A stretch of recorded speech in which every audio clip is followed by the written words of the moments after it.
और अब बड़ी खबर आपको ऑपरेशन ऑल आउट से जुड़ी बता दूं, जहां ग्राम रक्षा समिति को दी जा रही है ट्रेनिंग। ग्राम रक्षा समिति को भारतीय सेना ट्रेनिंग दे रही है।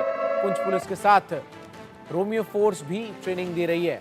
तो ऑपरेशन ऑल आउट के तहत घाटी में आतंकियों के सफाए को लेकर सेना की तरफ से लगातार जो है सर्च ऑपरेशन जहां एक तरफ चलाया जा रहा है, तो वहीं दूसरी तरफ आपको बता दें कि ऑपरेशन ऑल आउट से जुड़ी ये बड़ी खबर सामने आ रही है, जहां ग्राम रक्षा समिति को जो है ट्रेनिंग दी जा रही है और ग्राम रक्षा समिति को भारतीय सेना ट्रेनिंग दे रही है।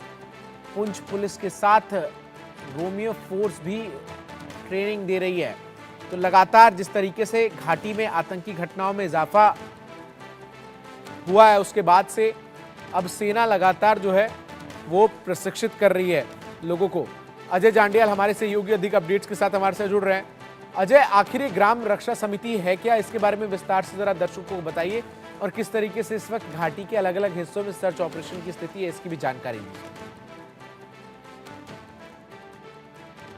देखिए, बिल्कुल लगातार चुनावों का वक्त है और चुनावों के दौर में पाकिस्तान बौखलाहट में जम्मू कश्मीर में आतंकी घटनाओं को अंजाम देने की कोशिश कर सकता है। पाकिस्तान चाहता है कि किसी भी तरीके से चुनाव में खलल डाला जा सके, जो बम्पर वोटिंग जम्मू कश्मीर में होती है वो ना हो। और इसीलिए अगर आप देखें तो पिछले कुछ दिनों में आतंकी गतिविधियां तेज हुई हैं। दरअसल जंगलों में बैठे आतंकी जो है वो कहीं ना कहीं जम्मू कश्मीर के लोगों को और सुरक्षा बलों को निशाना बनाने का प्रयास कर सकते हैं। इस चीज की पहले से आशंका जताई जा रही थी और पिछले अगर 5 दिनों में देखें तो 5 मुठभेड़ें हुई हैं, जिसमें अभी तक जो जानकारी है उसके मुताबिक 5 आतंकियों को ढेर किया गया है अलग अलग इलाकों में। जैसे बारामूला में 3 आतंकी मारे गए। उसके बाद हमने देखा कि किस तरीके से कठुआ और उधमपुर के बीच जो इनकाउंटर हुआ था उसमें 2 आतंकियों को ढेर किया गया था, जिसमें एक जैश ए मोहम्मद का कमांडर भी शामिल था। अब इस तरह से सुरक्षा व्यवस्था को किया गया है कि किसी भी तरीके से पाकिस्तान के नापाक इरादे नाकाम किए जाएं। और चंदन, देखिए जिस तरीके से लगातार जम्मू कश्मीर में चुनावों के माहौल के बीच ये खतरा लग रहा था, तो इससे तो कुछ समय पहले ही अगर आप देखें तो जब आतंकी लगातार जम्मू कश्मीर में उनकी हरकतें तेज हुई तो सरकार की तरफ से, गृह मंत्रालय की तरफ से ग्राम रक्षा समिति यानी कि विलेज डिफेंस गार्ड जो हैं उनको और सक्रिय कर दिया गया था और थोड़े ही समय पहले उनको ऑटोमेटिक वेपन्स देकर भी उनको और ज्यादा प्रशिक्षित और ज्यादा जो है वो सतर्क रहने की हिदायतें दी गई थी। हमने इंडिया न्यूज ने खुद सबसे पहली तस्वीरें बताई थी जब इन ग्राम रक्षा समिति के लोगों को ऑटोमेटिक वेपन दिए गए, उनको ट्रेनिंग दी गई और गांव की रक्षा करने का दायित्व जो है इनके पास होता है। दरअसल विलेज डिफेंस गार्ड जो होते हैं वो अपने गांव की रक्षा करने के लिए उनको सक्षम बनाया जाता है। दरअसल अगर आप देखें तो सुरक्षा बलों की तैनाती हर जगह, हर कहीं, हर गांव में नहीं हो सकती और जम्मू कश्मीर में जिस तरीके से दूर दराज के इलाके हैं, ऐसे में गृह मंत्रालय की तरफ से एक मुहिम चलाई गई थी कि आतंकी घटनाओं को रोकने के लिए आतंकवादियों को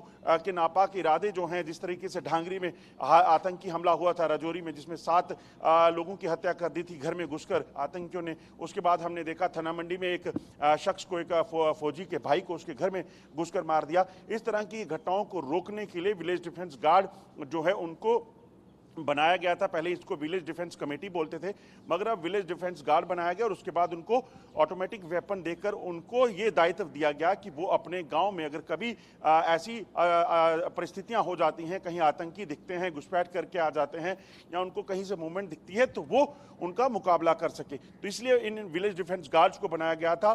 सुरक्षा बलों के अलावा जो है एक अतिरिक्त सुरक्षा प्रदान करने की, लोगों में सेंस ऑफ सिक्योरिटी की जो है या आत्मरक्षा की जो बहाली है उसको सुनिश्चित करने के लिए सरकार की तरफ से ये फैसला लिया गया था और पिछले कुछ समय में इन विलेज डिफेंस गार्ड ने करके भी बताया है। आपको याद होगा कुछ समय पहले राजौरी के ही ख्वास इलाके के एक जो है एक शख्स को, एक विलेज डिफेंस गार्ड को जो है वो शौर्य चक्र दिया गया था। क्यों? क्योंकि उन्होंने एक आतंकी को मार गिराया था अकेले ही और एक आतंकी जो है जब वो उसका साथी जो है उसको घायल किया था, जिसे बाद में सुरक्षा बलों ने वहां पहुंचकर मार गिराया था। अजय, ये जो विलेज डिफेंस गार्ड का कॉन्सेप्ट है, कहीं ना कहीं सेना किस तरीके से इस पूरे कॉन्सेप्ट को जो आगे बढ़ा रही है वो ये नजर आता है कि आम लोगों के सहयोग के साथ आतंकियों का निपटारा जो है वो कैसे किया जाए, इसके लिए ये योजना जो है पूरी नजर आती है।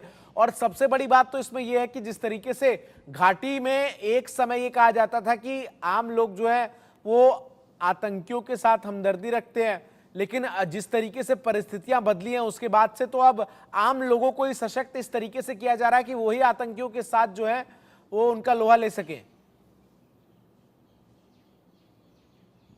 बिल्कुल देखिए जम्मू कश्मीर में जो आप कह रहे हैं कि आम लोगों को आतंकियों को जो है आम लोगों का सहयोग जो मिलता था उनका नंबर जो है वो 0.001% होगा। ऐसे लोग जो हैं उनको आइडेंटिफाई करके पहले ही जेलों में डाला जा चुका है या फिर उसको लेकर कवायद जो है वो जारी है।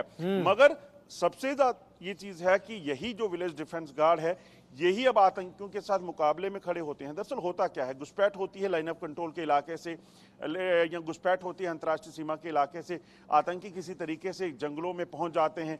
गांव के लोग जो होते हैं उन गांव के आसपास जो है जब उन पर हमला होता है तो सुरक्षा बलों की टुकड़ियां ऐसे में उस जगह पे इतनी जल्दी नहीं पहुंच सकती क्योंकि दूर दराज के इलाके हैं। हर गांव में सेना की चौकियां पुलिस स्टेशन नहीं रहता है। ऐसे में उन जो गांव के लोग हैं जिनके पास हथियार होते हैं वो अगर उनके पास होंगे, वो प्रशिक्षित होंगे तो वो उस वक्त जो है एक कड़ा मुकाबला जो है इन आतंकियों के साथ कर सकते हैं और इन आतंकियों को जो है वो धूल चटा सकते हैं। ऐसे कई जो है वो हमने एग्जाम्पल्स देखे हैं। जैसा मैंने आपको बताया, ढांगरी में जब 7 हिंदुओं की हत्या की गई थी आतंकियों द्वारा तो उस वक्त भी आतंकी शायद और नुकसान करते, मगर विलेज डिफेंस गार्ड जो है वहां पर एक थे, उन्होंने तुरंत घर से बाहर निकला। जब उन्होंने फायरिंग देखी, उन्होंने दूर से एक बड़ी खबर जरा दर्शकों को बता दूं, लौट रहा हूं आपके पास, ऑपरेशन ऑल आउट से जुड़ी ये बड़ी खबर है।